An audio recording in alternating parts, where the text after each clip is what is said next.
What's up, guys? In this video I'm going to be showing you guys my 1957 Mercury Turnpike Cruiser project. I picked this car up as is for the price of $6,000.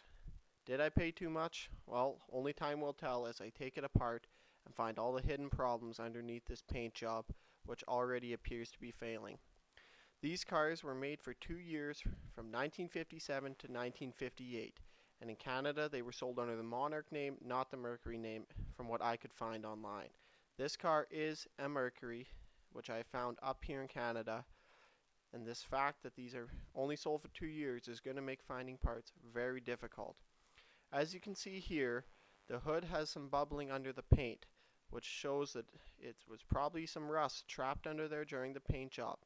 This is also apparent on the rocker panels, which appear to have been replaced due to the welds inside the door jambs. The biggest blemish here is the flake on the right rear quarter panel, where you can see rust forming and the paint has flaked right off. Although the floors are in really good shape for a car that is from 1957, there is one hole in the trunk, right there in the fender well, as well as rust forming on the surface. Inside the quarter panels, as well as in the doors, there is rust forming.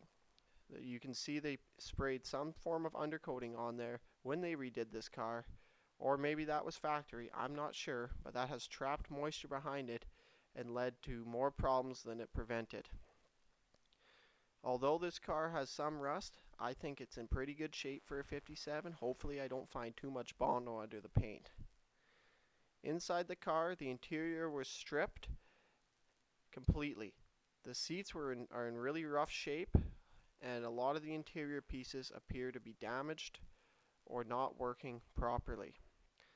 The air vents, only the passenger side one actually functions the air vent itself into the cab. The other one, the cable is either broken or disconnected. As for the stereo, all the buttons move, but the central ones tend to get stuck. The ignition cylinder also does not turn freely and is most likely seized due to this car sitting for, from what I've been told, of around the 70s is when it was put into storage, so it hasn't been ran since then either from what I've been told. This car came factory with a 3-speed push-button transmission, which if anybody knows anything about those, they had problems with them in the early years. I'm not sure if this is an early year or not. There's also this button for some sort of automatic lubrication that I have no idea what it does. If you do, please leave a comment. The clock only seems to adjust certain portions of it, as I cannot get the hands to move. Hopefully it is something simple, as this is something I would like to keep going forward with this project. Even though I'm not going for authenticity with this project, it's something I think is cool and would like to keep. The accelerator pedal is broken off completely, so that will definitely need to be fixed. Under the hood here, there is a 6-liter Lincoln Y-Block V8. The valve cover on the driver's side has a badging for the car's name. As you can see, it says Turnpike Cruiser. The passenger side does not. I'm not sure if it is supposed to. I do not have a second badge for it with the car. Be cool if it did. I don't.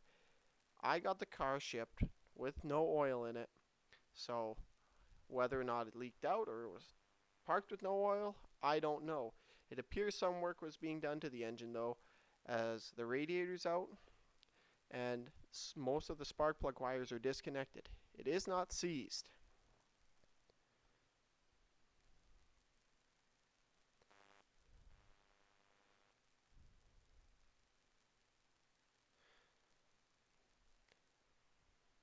To my surprise, when opening up this air cleaner, there was no mouse nest in it, which is kind of surprising for something of this age that has been sitting so long. Whether or not the previous guy cleaned it out before I got it, I don't know. This car came factory with a 4-barrel carb to allow it to produce pretty good numbers for 1957, which I can't remember off the top of my head, but they were close to 300 horsepower. If I remember correctly, I'll have to double check on that.